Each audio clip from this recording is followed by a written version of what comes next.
Olá, como é que vocês estão? Tudo bem? Bem, deixa eu me apresentar primeiro. Eu sou o Rodrigo, né? Sou professor especialista da Unidade Carapicuíba e a gente vem hoje aqui para iniciar as nossas aulas teóricas, né? Falando um pouquinho sobre pré e pós-operatório, cicatrização, anestesia e fios de sutura. Bem, o que isso importa para nós enquanto esteticistas, né? Ou por que hoje nós estamos aqui para estudar tudo isso, né? A primeira coisa que nós precisamos encontrar é que é de grande valia para nós, enquanto esteticistas, aprendermos e sabermos debater sobre esses assuntos, tanto com nossas pacientes, né, ou clientes, e até mesmo, se é acaso um doutor ou uma doutora, ou quem for, debater com vocês isso tudo, né, para que a gente tenha a força de responder com segurança tudo aquilo que a gente está aprendendo. Né? Então, o primeiro slide que a gente vai adiante, só um minuto, é o que é cirurgia plástica, né? Então, a primeira coisa que a gente vai aprender hoje é o que é cirurgia plástica, para que ela serve, em que momentos que a gente deve fazer uma cirurgia plástica e a nossa intervenção como que será. Bom, a cirurgia plástica, ela é, então, uma especialidade médica que tem por finalidade a reconstituição de alguma parte do nosso corpo. Vamos parar um pouquinho e entender, né? Essa reconstituição, ela pode ser tanto fisiológica, que a gente já envelheceu e a gente quer, então, rearranjar essa pele, rearranjar um pouquinho dessa gordura ali, uma mama que não está mais tão boa quanto vocês gostariam, ou quanto a sua cliente gostaria, ou pode ser a parte reconstrutora, tá bom? Então, a cirurgia plástica, ela é sempre através da retirada ou transferência de tecidos entre diferentes regiões, e ela é possível se reconstruir a anatomia, a função de algum local acometido por deformidades congênitas ou adquiridas, ou até mesmo para o fim estético.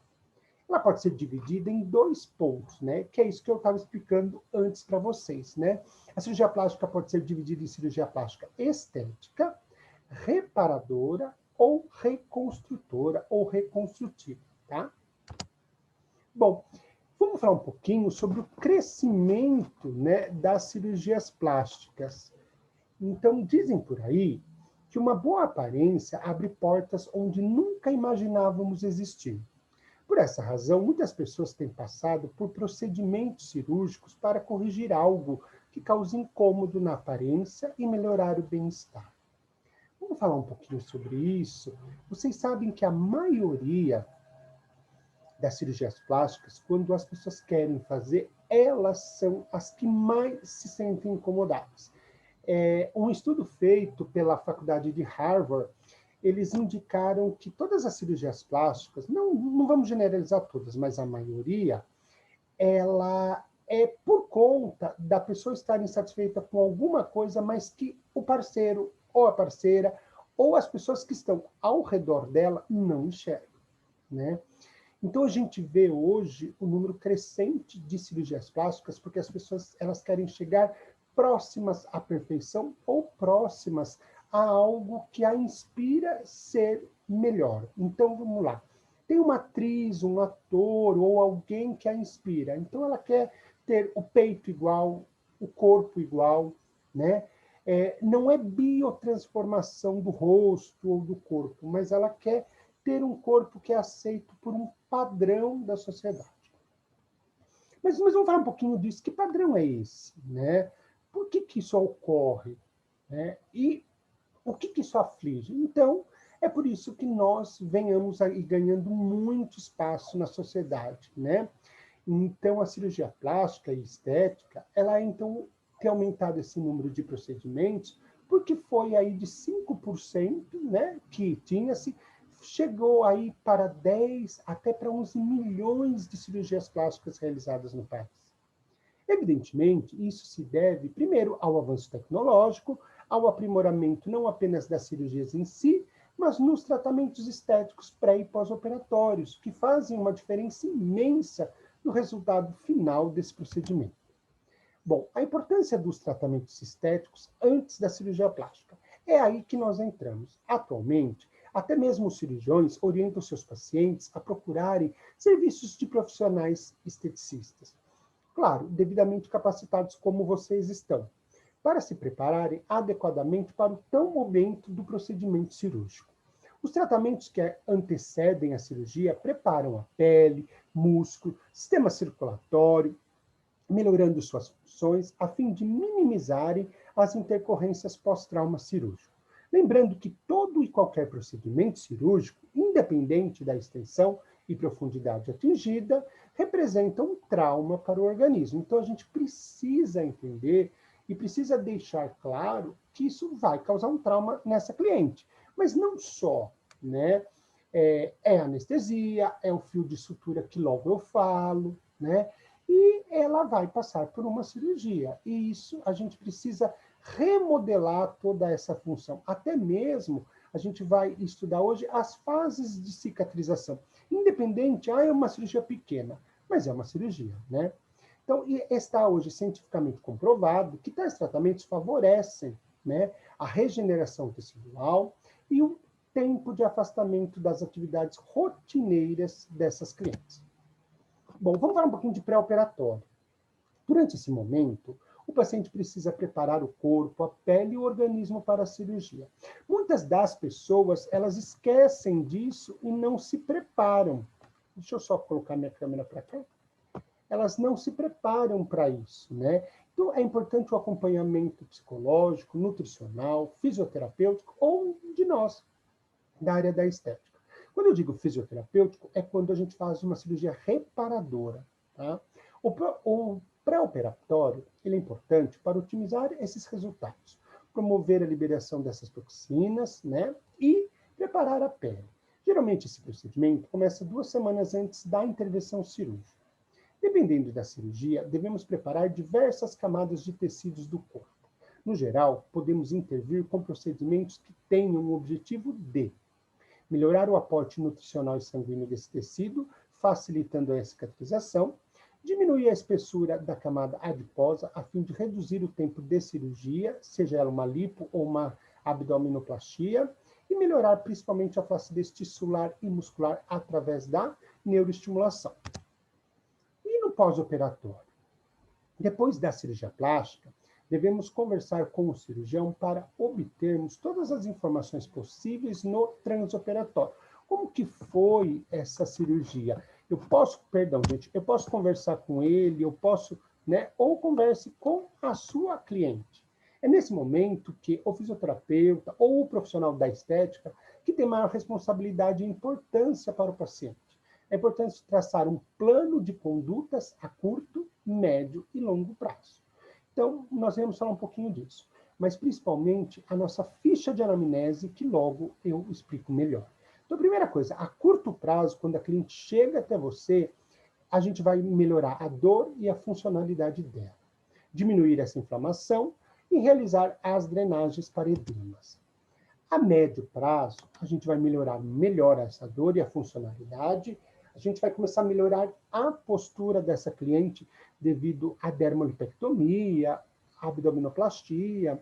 Nós iremos indicar alongamentos leves e terapia manual para cicatriz e relaxamento muscular. Mobilização leve dessa cicatriz, já explicou o porquê devido aos fios cirúrgicos, né? Diminuir a inflamação e prevenir fibroses e aderências. E aí, mais uma vez, realizar as drenagens para os edemas. Já a longo prazo, a gente precisa manter a funcionalidade desse corpo, alongamentos para melhora da postura, mobilização da cicatriz, manutenção da normalidade dessa cicatriz, tratar fibroses e aderências e realizar drenagens para esses edemas. Então, vocês veem que nas 3 fases a gente vai usar as drenagens, que é de extrema importância para esses pacientes. Após a gente tratar esse plano de tratamento, o profissional deve entender quais equipamentos ele pode utilizar em cada momento, assim como os parâmetros adequados. Para isso também é preciso entender as fases dessa cicatrização tecidual. Bom, as vantagens da estética, né? Já os tratamentos no pós-operatório auxiliam, como eu disse, né, o processo de reparação, regeneração tecidual e acelera aí o aparecimento ou o desaparecimento dessas manchas e o aparecimento de uma pele melhor, ou pelo menos minimizar algumas intercorrências. Afinal de contas, ninguém quer sentir dor, desconforto, inchaço, dormir mal, tempo prolongado ou ainda pior, estar incomodada com aquela cirurgia tão sonhada e não atingir aquele resultado desejado. Os tratamentos estéticos pré e pós-operatórios atuam, então, na prevenção, né, desse reparo tecidual. Deixa eu subir eu aqui. Então, nós precisamos evitar essas complicações. Então, se o objetivo é melhorar, então por que não caprichar nos cuidados, né, consigo mesmo e também para aquilo que a gente possa deixar melhor. Então, os tratamentos no pré-operatório que a gente precisa ter é a anamnese, a primeira coisa, né? A gente já aprendeu ao longo do curso, mas a primeira coisa, não esqueçam, datem, avaliem, tirem fotos e sempre tenham a perspectiva do que a cliente quer. Então, vamos lá. Se a cliente quer um resultado de 100%, sempre dê a ela aquilo que você acha que vai chegar, mas um pouco menos. Então, vamos lá. Se você acha que ela vai melhorar 80%, chegue para ela e fala, olha, a gente chega até uns 70%. Tenha sempre esses 10% guardado na manga. Por quê? Porque se melhorar mais do que você falou, ponto presente para nós todos. Se melhorar a menos, chegou naquilo que você queria, né? Então, avise que ela precisa também ter uma dieta balanceada, que não adianta comer demais, porque senão ela volta a engordar ou volta a ter reserva de adipócito, né? E ter uma dieta rica em antioxidantes, proteínas, ferro, frutas, verduras, né? Ricas principalmente em vitamina C, o que irão estimular aí a viabilidade celular e a biossíntese desse colágeno. Então, quais são os tratamentos estéticos que a gente precisa ter e é super importante aí, tá? Bem, então, a primeira coisa é a esfoliação, que remove aí as células mortas, renova o tecido, promove a maior absorção de cremes e cosméticos em geral.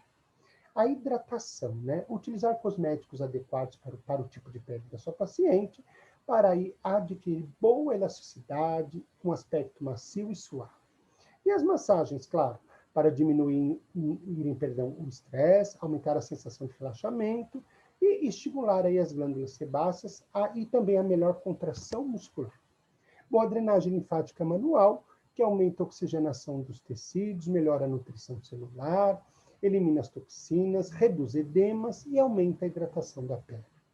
E as técnicas básicas indicadas tanto no pré-operatório facial como no corporal, no caso de pré-operatório facial, não podemos esquecer sempre de, antes da cirurgia plástica, realizar uma limpeza de pele. Com quais recursos que a gente pode usar aí, né?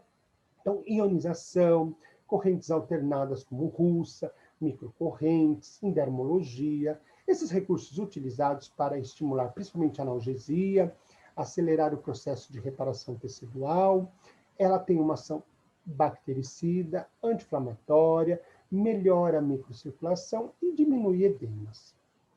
E sempre fotos para documentar e um termo de consentimento.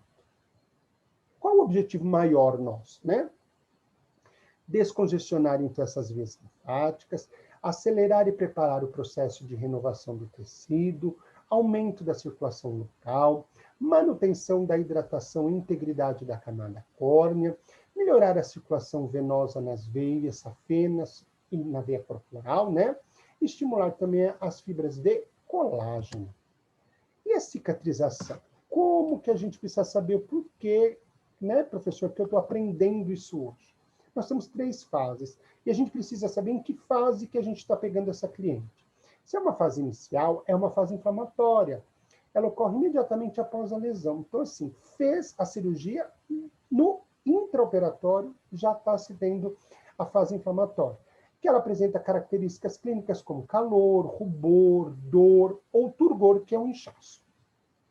Sendo assim, a intensidade correlacionada ao tipo de grau de agressão. Quanto mais eu agredir essa pele, se for uma dermolipectomia, algo muito maior, então vai doer um pouco mais, né?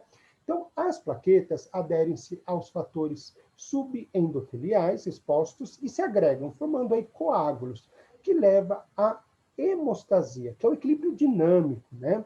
E assim, ele auxilia na captação das bordas lesadas, para quê? Para se fazer a junção e cicatrizar.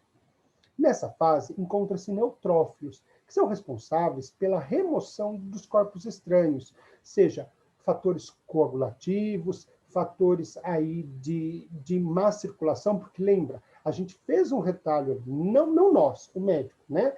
E aí o sangue não está passando de um lado para o outro. É por isso que o médico cauteriza isso. Porque logo em seguida, de alguns dias para frente, virá uma anastomose. Então, essa circulação chegará ao ponto do outro lado, onde a gente percebeu que houve retardo.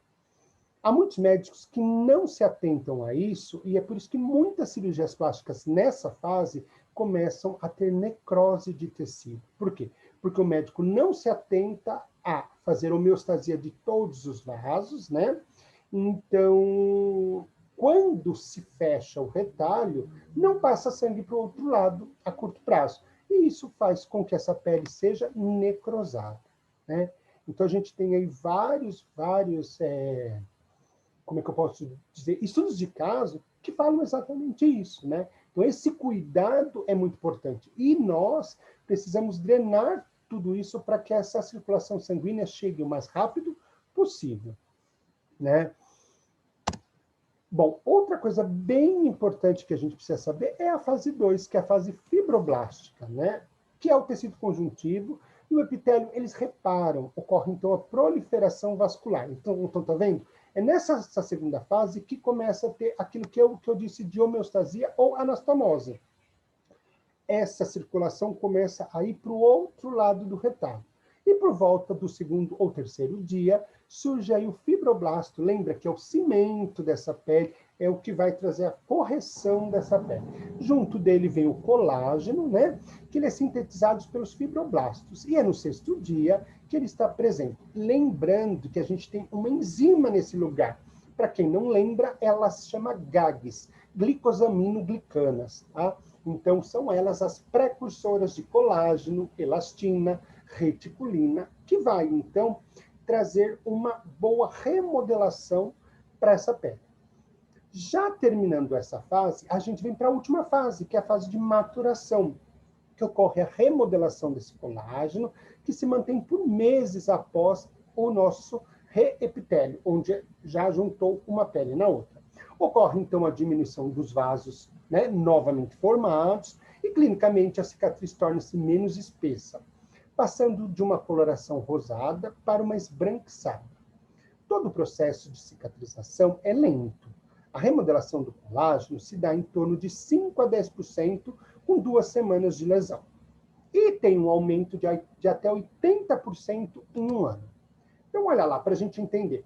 Então, a fase inflamatória vai de 1 a 4 dias, a proliferativa de 5 a 20 dias, e a fase de reparação ou remodelação, ela pode durar aí meses. Então, por isso que a gente precisa estar atento a tudo isso quando a cliente vem até a gente.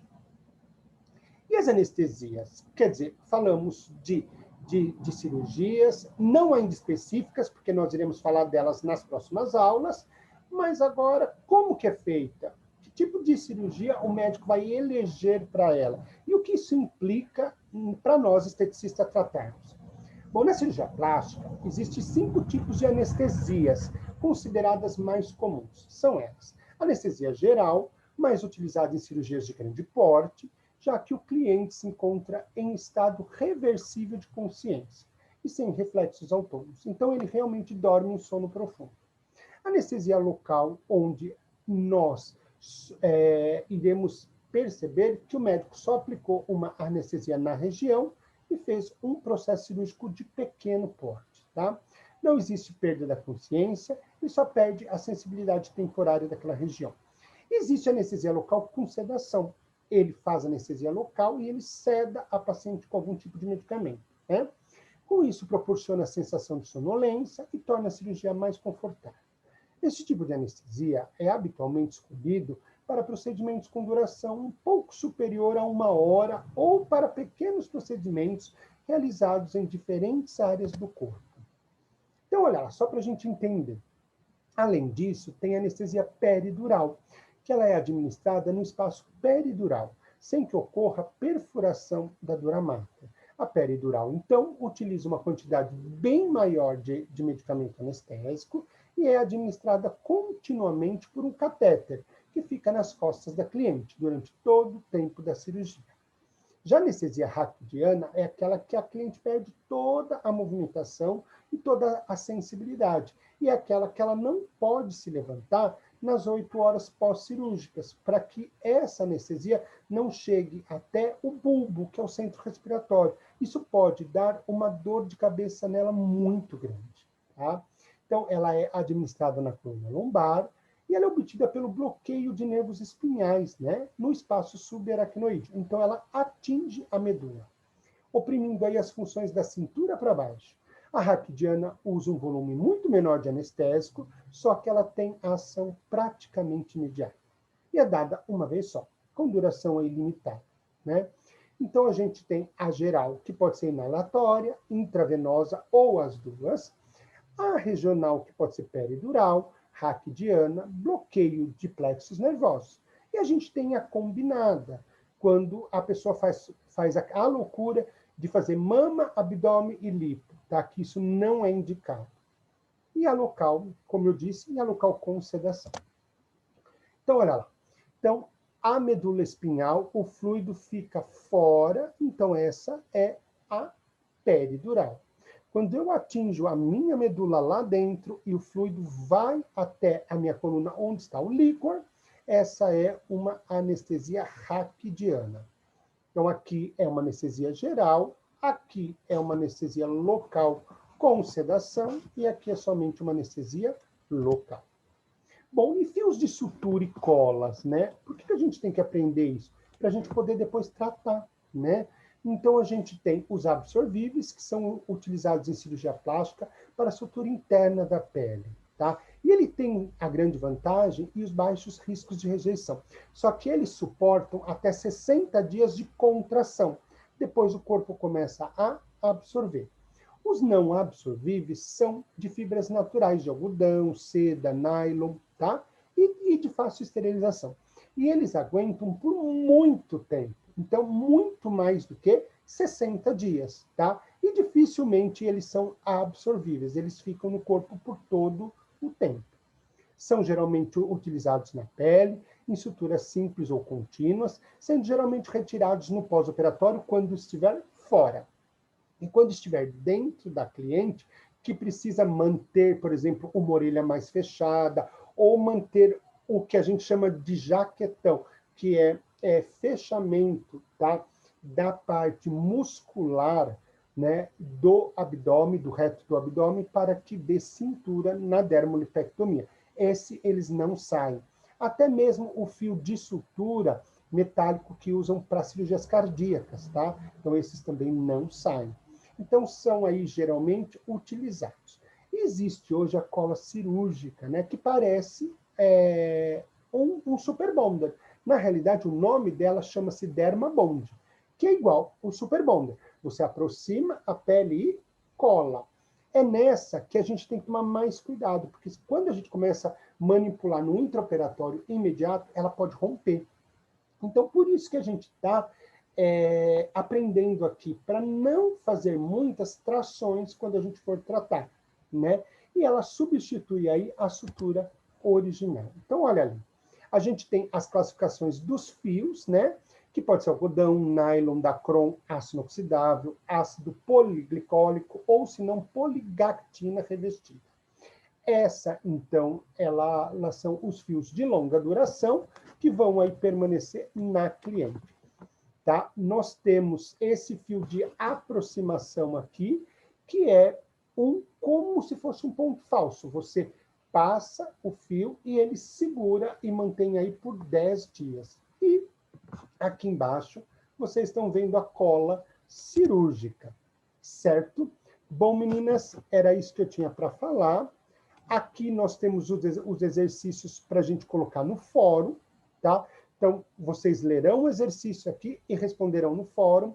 E aqui embaixo está o exercício que a gente faz para nota. Vai ajudar vocês na nota teórica, tá? Agradeço demais a presença de vocês aqui comigo e a gente vai agora para o fórum, né? Para discutir e corrigir as questões, tá? Vejo vocês na próxima aula. Muito obrigado pela atenção de todas e até breve. Tchau, tchau.